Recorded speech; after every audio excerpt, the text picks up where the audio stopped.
Bonsoir et bienvenue dans ce 21h de la télévision Bonferré. L'honneur de la patrie, le nouvel hymne national fièrement chanté dans les établissements scolaires du pays.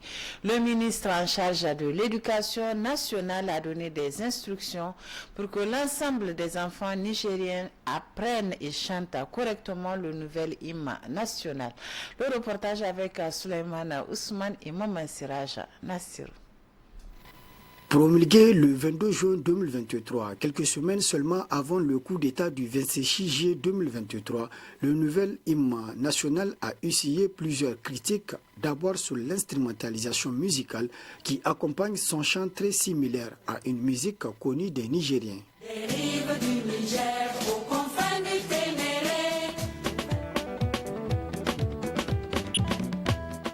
Ensuite, sur le contenu des textes et leur signification, n'est pas assez galvanisant à mon sens, mais c'est mieux que l'ancien. Il y a un temps libre dedans.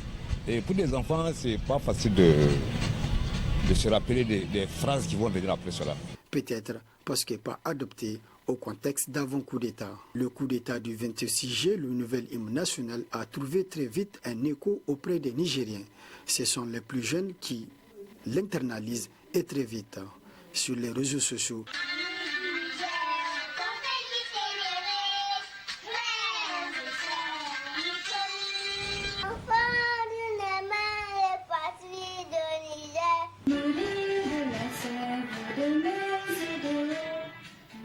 Par circulaire en date du 20 octobre 2023, le ministère de l'Éducation nationale a prescrit de manière formelle aux directeurs des établissements scolaires de l'enseignement du nouvel hymne national, l'honneur de la patrie, dans toutes les classes de l'école primaire, du cours élémentaire CE et du cours moyen CM pendant les premiers mois de classe, conformément aux emplois de temps des classes subventionnées.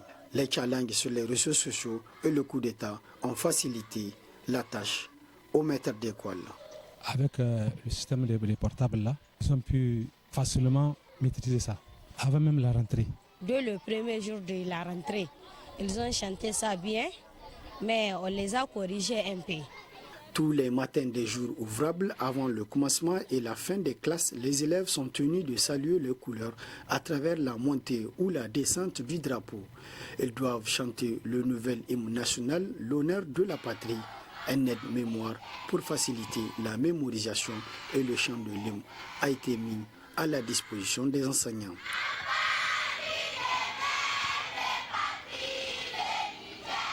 Venu à pour nommer l'honneur de la patrie. Vraiment, c'est un hymne que les enfants aiment beaucoup. Même ceux qui n'ont pas été à l'école. Donc vous allez les voir chanter sans même qu'ils connaissent le sens de ce qu'ils chantent. Mais ici à l'école, donc, nous faisons de notre mieux pour expliquer aux élèves les différents mots-clés de ce hymne-là. Au-delà des cours d'école, l'honneur de la patrie est devenu aujourd'hui un chant patriotique, guerrier et révolutionnaire qui accompagne la nouvelle marche nationale vers la conquête de la véritable souveraineté du Niger. De notre cher pays, dans le ciel d'Afrique et dans tout l'univers, pour construire ensemble. L'Union européenne a adopté des sanctions supplémentaires, des mesures restrictives qui vont à l'encontre des membres du CNSP pour, dit-elle, protester contre ce qu'elle qualifie de remise en cause de l'ordre constitutionnel. Des mesures qui ne tiennent pas compte du souhait du peuple nigérien, n'est-ce pas, Sédikou Harouna? Après avoir condamné le coup de force qui a eu raison de la 7e République, l'Union européenne convient de l'adoption de nouvelles sanctions, en plus de la suppression de l'aide budgétaire accordée au Niger et de la coopération sur le plan sécuritaire avec ce dernier. Dans un communiqué sorti ce lundi 23 octobre dernier, l'Union européenne a dévoilé la nature des nouvelles sanctions qui, pour l'essentiel, sont des mesures individuelles en ce qu'elles tiennent dans les restrictions de voyager des membres du CNSP et le gel de leurs avoirs. Même si l'Union européenne entend maintenir son aide humanitaire, il n'empêche que sa décision de sanctionner le Niger à travers les membres du CNSP semble être aussi déraisonnable que dénué de toute logique et s'apparente plutôt à un acharnement contre ces mêmes peuples qu'à une volonté de défendre une prétendue démocratie. Dans son communiqué, l'Union européenne prétend, ce faisant, défendre les droits de l'homme et protéger la démocratie et l'état de droit, affirmant de ce pas son aversion pour les coups d'État militaires. Seulement voilà, l'on est en droit de se demander ce qu'avait fait l'Union européenne au Tchad en son temps lorsqu'il y a eu le coup d'État constitutionnel qui a porté Déby Fils au pouvoir. L'Union européenne a-t-elle suspendu sa coopération avec le Tchad pour autant? A-t-elle sanctionné les commanditaires d'un tel forfait? L'on peut également se demander si cette même Union européenne s'est aussi acharnée contre le Gabon avec le renversement de Bongo Fils, comme elle le fait actuellement avec le Niger. Les exemples où l'Union européenne applique le système de double standard sont légion et ne prouvent qu'une seule chose, sa volonté de punir le Niger pour des raisons manifestement subjectives et qui n'ont rien à voir avec son aversion pour les coups d'État. Sinon, quelle différence y a-t-il entre les interruptions militaires à travers les coups de force et le changement constitutionnel au mépris des lois et des attentes populaires pour octroyer aux potentats civils un troisième mandat? Le coup d'État civil en Côte d'Ivoire avec le troisième mandat contesté de Ouattara et la violence, la confiscation des libertés et l'embastement des opposants au Sénégal ont-ils seulement ému l'Union européenne au point de l'amener à sanctionner ces deux pays? La vérité, c'est que l'Union européenne semble avoir agi avec passion et non avec logique et discernement et peut-être même par émotion, en faisant payer le Niger son audace d'avoir affirmé sa souveraineté à travers l'expulsion de la France de son sol. Sinon, qu'est-ce qui peut justifier cette frénésie à vouloir administrer à tout bout de champ des sanctions contre notre pays? L'autre incohérence de taille que soulève ces communiqués du Conseil européen, c'est cette prétention à vouloir du bien au peuple nigérien, tout en blâmant ouvertement ses profondes aspirations au changement qu'il a exprimées à travers le soutien ferme apporté au CNSP. En voie aux gémonies, un CNSP largement plébiscité et applaudi par l'écrasante majorité des populations nigériennes, l'Union européenne ne se contredit-elle pas en parlant d'absence de démocratie? La réalité est que cette Union européenne poursuivrait un autre agenda qui est celui qu'elle entend véritablement défendre et gagnerait plus à accompagner cette transition en cours au Niger qui sera de toute façon menée à bon port que de continuer inutilement à écorcher sa propre image à travers le monde. Nous vous amenons à présent à la découverte d'une maladie appelée diphtérie. Comment se manifeste-t-elle et quelles sont les précautions à prendre? Éléments de réponse avec Samira Issa Ali Mega et Ablaï Said. La diphtérie est une maladie infectieuse due à une bactérie qui produit une toxine.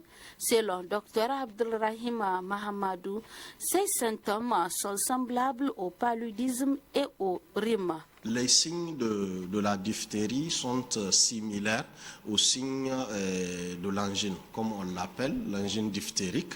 Donc, d'abord, ça s'attaque aux voies aériennes, les voies aériennes supérieures, notamment la gorge. Dans le cas de la diphtérie, le signe le plus important que les agents de santé cherchent, c'est les pseudomembranes. Donc, c'est une membrane blanchâtre qui va se déposer au niveau de l'amygdale et on va avoir une tuméfaction du cou avec des adénopathies. Les adénopathies, c'est les ganglions au niveau de la gorge. Au-delà, on va avoir de la fièvre, des céphalées, dans certains cas une toux, une faiblesse du corps ou une sensation de gêne, des symptômes qui peuvent également ressembler aux manifestations cliniques du paludisme.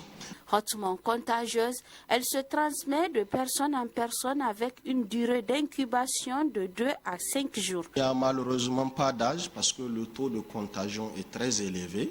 Mais ce qui est dangereux, c'est que chez l'enfant, ça va se manifester avec beaucoup plus d'intensité que chez le sujet âgé. Parce que l'enfant a un système immunitaire très peu développé comparé au sujet âgé. Mais dans l'un comme dans l'autre cas, à n'importe quel âge, on peut être contaminés parce que la contagion se fait par les voies aériennes. Donc à travers la toux, l'éternuement, la personne infectée va éliminer ce qu'on appelle les gouttelettes de fluge et c'est dans les gouttelettes de fluge que se trouve le germe. Pour se protéger de la diphtérie, Dr Abdelrahim Mahamadou prodigue ces quelques conseils. Ce qu'il faut faire qui peut contribuer à prévenir l'expansion de cette maladie, c'est d'observer un certain nombre de mesures barrières, telles que le port de bavette. Quand on est infecté, c'est important de porter le bavette parce que ça va limiter la sortie des germes et ça permettra de protéger l'interlocuteur. En dehors de ça, il faut diminuer les contacts parce que même à travers les verres d'été, c'est possible de se contaminer. Quand quelqu'un est infecté, dans la salive, on va avoir des germes. Donc il utilise le même verre qu'il va faire passer à quelqu'un d'autre. Cette personne aussi peut se contaminer. Donc, bien qu'elle soit devenue rare, la diphtérie est présente partout dans le monde. La vaccination reste la meilleure arme pour lutter efficacement contre cette maladie. La situation académique et interne était au centre de la déclaration rendue publique ce matin par la section lycée et collège de Niamey. Elle a exigé une solution adéquate à cette inquiétude. La teneur de cette déclaration dans ce résumé, signé Souleymane Ousmane et Rabiou Labo.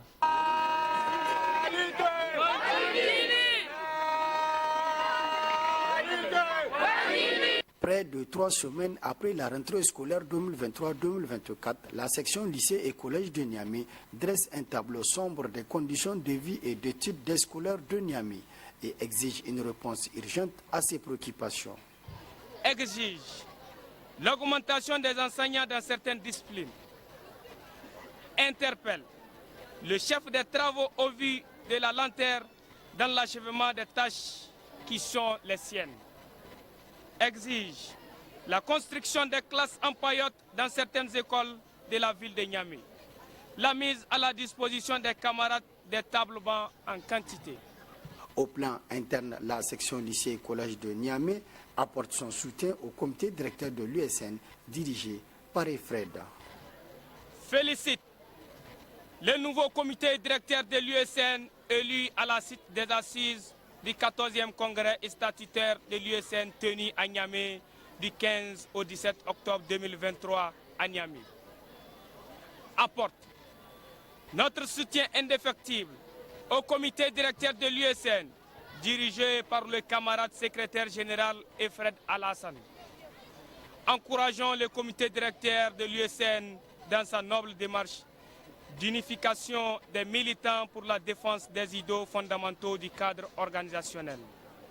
Mettons en garde contre toute éventuelle tentative de déstabilisation de notre cadre organisationnel, car plus jamais désormais, les scolaires de Niamey ne céderont point à une quelconque division. Pour des intérêts opportunistes et inavoués. À travers cette déclaration de presse, la section lycée et collège de Niamey apporte son soutien au CNSP et au gouvernement de transition dans sa démarche de répondre aux aspirations du peuple nigérien et appelle par ailleurs à l'ensemble des scolaires à plus de solidarité et d'union pour sauver le cadre organisationnel de l'USN.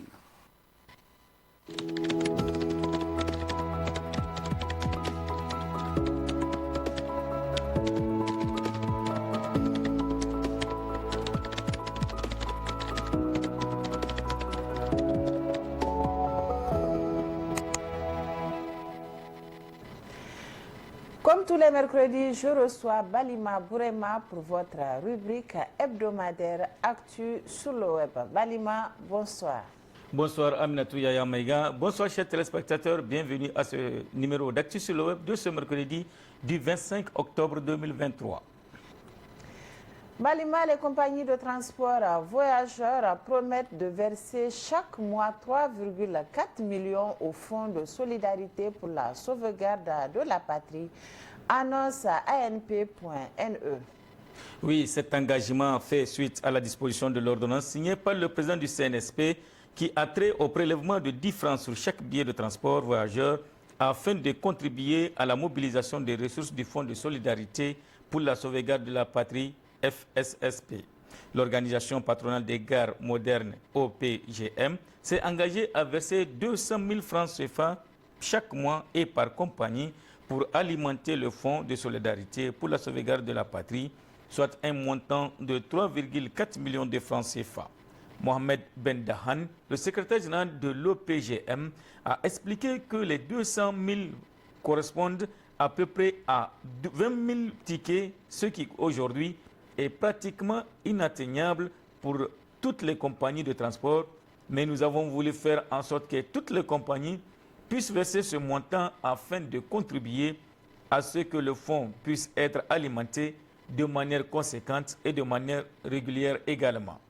Le PGM est composé de 17 compagnies de transport voyageurs qui vont verser 3,4 millions de francs CFA sur le compte du fonds qui viendront s'ajouter à une contribution patriotique de 41 millions de francs CFA qu'ils viennent de faire et qui concerne l'adhésion des compagnies au fonds FSSP. L'Union européenne impose des sanctions contre le CNSP, nous apprend actuniger.com. Dans son communiqué, le Conseil européen annonce que ce nouveau cadre autonome de mesures restrictives devrait apporter une contribution tangible en soutenant les efforts de la Communauté économique des États de l'Afrique de l'Ouest, CEDEAO, vers un retour rapide à l'ordre constitutionnel au Niger.